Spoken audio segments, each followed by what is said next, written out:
Bonsoir Marine Le Pen. Bonsoir. Merci d'avoir accepté votre invitation. Ce midi, on l'a vu, vous avez quitté la salle d'audience avant même la fin du prononcé du jugement, sans savoir quelle était la durée de la période durant laquelle vous ne pourriez pas être inéligible, vous pourriez être inéligible. Pourquoi vous êtes parti comme ça et qu'est-ce qui vous a traversé l'esprit?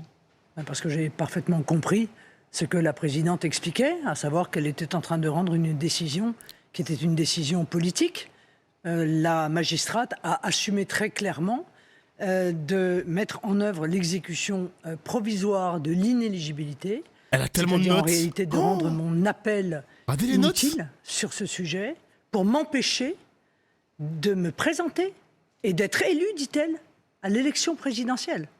C'est donc une décision politique qui était en train d'être rendue. Il ne m'en fallait pas plus, j'avais compris. Mais en quoi une décision est-elle politique? Elle était étayée, il y a 152 pages de jugement. Non.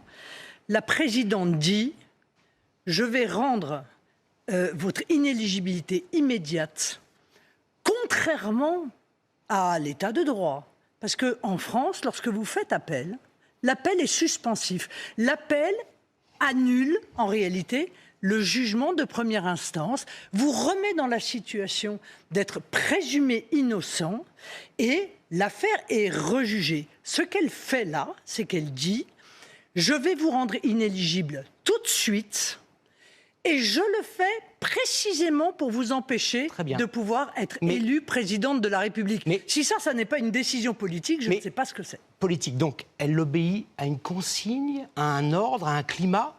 Je ne suis pas sûr qu'ils aient besoin de consignes. Donc de manière autonome, elle a décidé la mort politique de Marine Le Pen. Un certain nombre de magistrats, ils n'ont pas besoin de consignes. Donc ce sont ces trois magistrats. Oui, je crois que l'état de droit a été totalement violé par la décision qui a été rendue.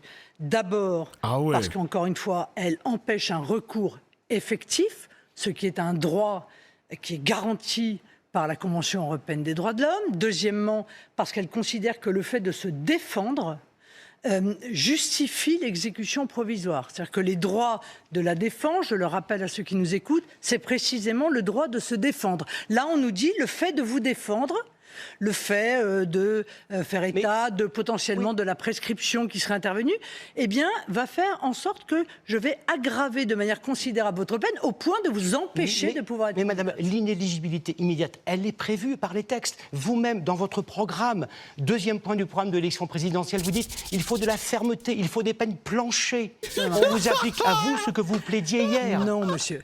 La loi... Mon gars, je vais t'envoyer en Turquie. Merci.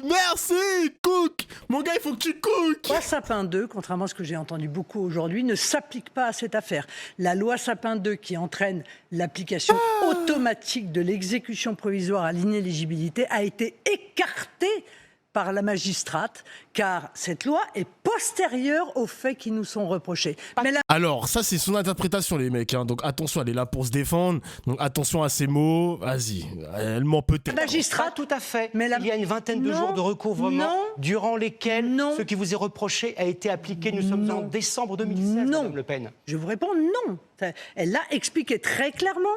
Non, vous ne trouverez pas les motivations, elles n'existent pas. Au moment où je vous parle, la présidente du tribunal a condamné la favorite à l'élection présidentielle à 5 ans d'inéligibilité avec exécution provisoire sans motivation, au moment où nous nous parlons. Mais non, elle l'a dit très clairement, elle ne s'applique pas. En revanche, elle a appliqué l'esprit d'une loi postérieure plus dure. C'est encore une violation de l'état de droit. Est-ce que vous allez faire appel ? Votre avocat dit que oui. Quand allez-vous déposer votre appel, interjeter appel? Mais le plus vite possible. Est-ce que vous demandez à la justice de se hâter de manière à ce que vous puissiez vous présenter en avril ou en mai 2027 à la présidence de la République? Est-ce que vous vous rendez compte, Monsieur Boulot, que ce soir, il y a des millions de Français qui sont indignés, mais indignés à un point inimaginable en voyant qu'en France, dans le pays des droits de l'homme, des juges ont mis en place des pratiques que l'on croyait réservées au régime autoritaire. C'est arrivé à d'autres avant vous, Madame Le Pen. Est-ce que vous vous rendez... Madame Le Pen, c'est arrivé à Hubert Falco, maire de Toulon en 2023. Et un député de votre parti, Franck Alizio, a dit « c'est très bien, justice a été rendue ». Et Hubert Falco a quitté sa mairie dans les minutes qui ont suivi le jugement, Madame Le Pen. On ne vous a pas entendu à l'époque. Monsieur, je suis désolé de vous dire que l'exécution provisoire, vous vous trompez. L'exécution provisoire est en général prononcée lorsque les faits ont été commis lors d'un mandat qui est encore détenu par la personne à qui on les reproche. Ça n'est pas mon cas. Et encore une fois, la motivation de la présidente est claire. Je ne veux pas que Marine Le Pen puisse être élue présidente de la République. Rendez-vous compte, le jour funeste, ce lundi 31 mars 2025, le jour funeste que cela représente pour notre démocratie et pour notre pays, où des millions de Français vont être privés par un juge de première instance, sans recours possible, de la candidate qui est aujourd'hui donnée comme étant la favorite de l'élection présidentielle. Mais ça devrait scandaliser objectivement tous ceux qui sont attachés à la démocratie et à l'état de droit. Mais c'est arrivé à d'autres que vous avant. C'est arrivé également. Ça veut rien dire en plus, le bail de je suis favorite, etc. On vient de t'expliquer que c'est arrivé à d'autres personnes avant toi.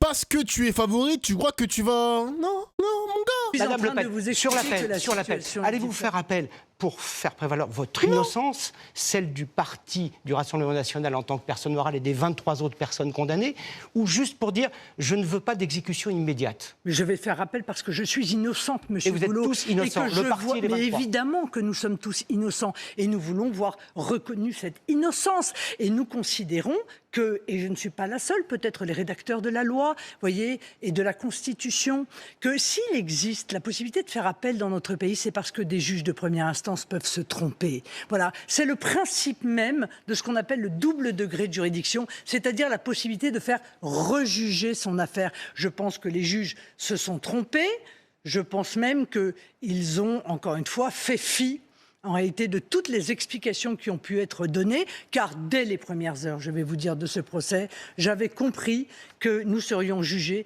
de manière particulièrement partiale. Je ne pensais pas que les magistrats iraient à ce point à l'encontre de notre processus démocratique et s'ingéreraient ainsi dans le choix des Français, parce que soyons bien clairs, je suis éliminé, mais en réalité, ce sont des millions de Français dont la voix est éliminée ce soir au moment où nous nous parlons. Pourquoi dites-vous que vous êtes... Putain, on parle quand même de 157 pages quand même, Marine Le Pen. Hein. 157 pages, c'est pas des pages vides, quoi. Éliminé. Si vous faites appel, vous m'avez dit que vous alliez le faire, et que cet appel vous donne le droit, et vous innocente, vous pourrez en janvier, février 2027... Mais Boulot, encore faut-il que cette Vous n'avez pas confiance décision... dans votre innocence? Non, mais j'ai pas confiance surtout dans la date de l'appel, monsieur Boulot, parce que c'est pas moi qui en ai la maîtrise. Voyez? Mais vous pourriez demander, pas moi mais vous pourriez demander ici publiquement que la justice se hâte. Mais je peux demander ce que je veux, diligence. et je le fais ce soir d'ailleurs. Il faut que la justice se hâte. Mais votre journaliste elle-même disait tout à l'heure qu'il faut en général 18 mois à 2 ans. Il sera trop tard. Et imaginez, monsieur Boulot, imaginez que je sois relaxé dans le cadre d'un arrêt de la Cour d'appel postérieurement à une élection présidentielle où je n'aurais pas pu me présenter. Quelle sera la légitimité de celui qui sera élu lors de cette élection? Voilà un vrai sujet. Pardon d'entrer dans la technicité du droit. Supposons qu'en appel, pour détournement de fonds, vous soyez, vous et d'autres membres du Rassemblement national, condamnés, mais qu'il n'y ait pas exécution immédiate.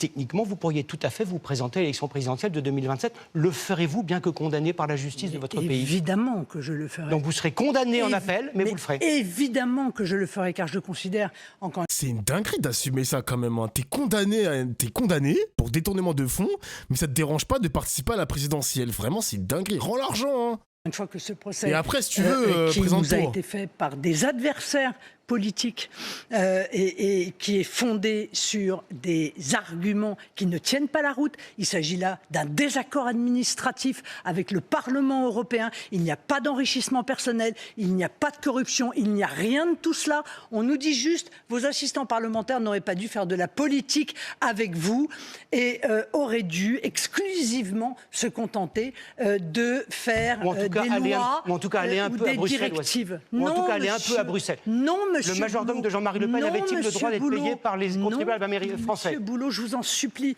vous ne maîtrisez pas ce sujet. Si, un petit peu. Non. car il y a deux types d'assistants parlementaires. Les assistants parlementaires accrédités qui doivent être à Bruxelles et les assistants parlementaires locaux qui, évidemment, comme leur nom l'indique, doivent être sur le terrain aux côtés des Français. Et c'est à cela que l'on reproche d'avoir fait de la politique.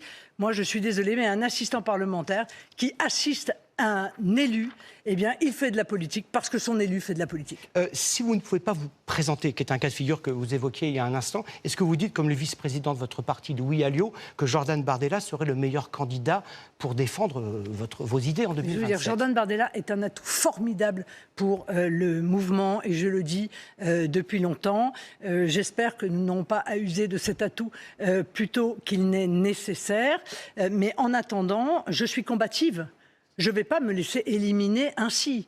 Je vais mener les voies de recours que je peux. Il y a un petit chemin, il est certes étroit, mais il est... Il n'y a pas de plan B, les mecs, hein. Il n'y a pas de plan B, pardon, Bardella, il est pas dans la course, hein. Pourtant, 2027 va arriver vite, Marine Le Pen, il faudra décider, là. Hein.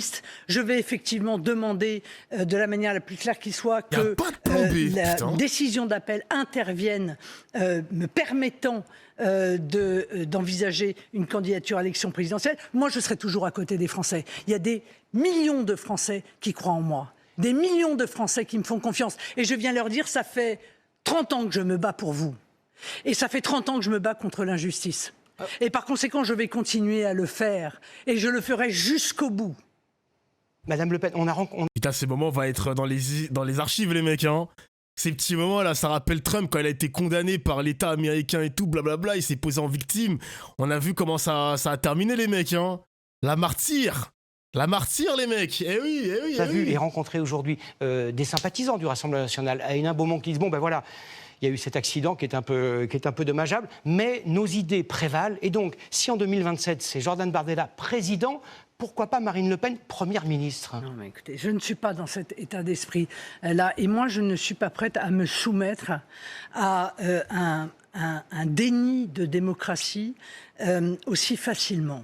Voilà, il ne faut pas s'habituer à ça. Vous savez, je pense que le général de Gaulle, qui est quand même le père de la Constitution, disait que la Cour suprême, c'est le peuple.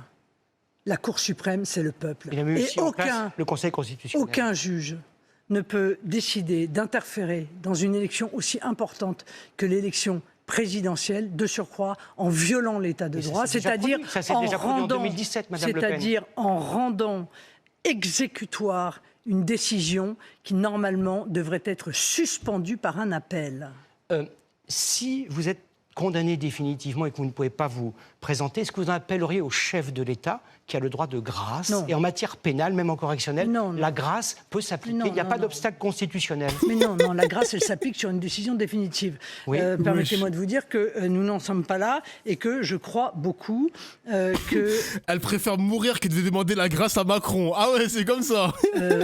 En la capacité d'une cour d'appel à analyser avec neutralité ce dossier pour constater qu'en réalité, nous n'avions rien à nous reprocher, que nous n'avons la grâce présidentielle absolument commis aucun enrichissement personnel, que cette affaire aurait dû rester en réalité au niveau du désaccord administratif dont je vous parlais entre le Parlement européen et les élus. D'ailleurs, les règles étaient si claires, Monsieur Boulot, que comme par hasard, toute l'opposition se fait reprocher la même chose. Monsieur Bayrou, qui était à l'époque dans l'opposition, nous-mêmes qui sommes dans l'opposition, et Monsieur Mélenchon qui était dans l'opposition. Décidément, il ne fait pas bon être dans l'opposition dans notre pays, semble-t-il. Cette condamnation ne signifie aucunement à vos yeux votre retrait de la vie politique. Mais en aucune manière, en aucune façon.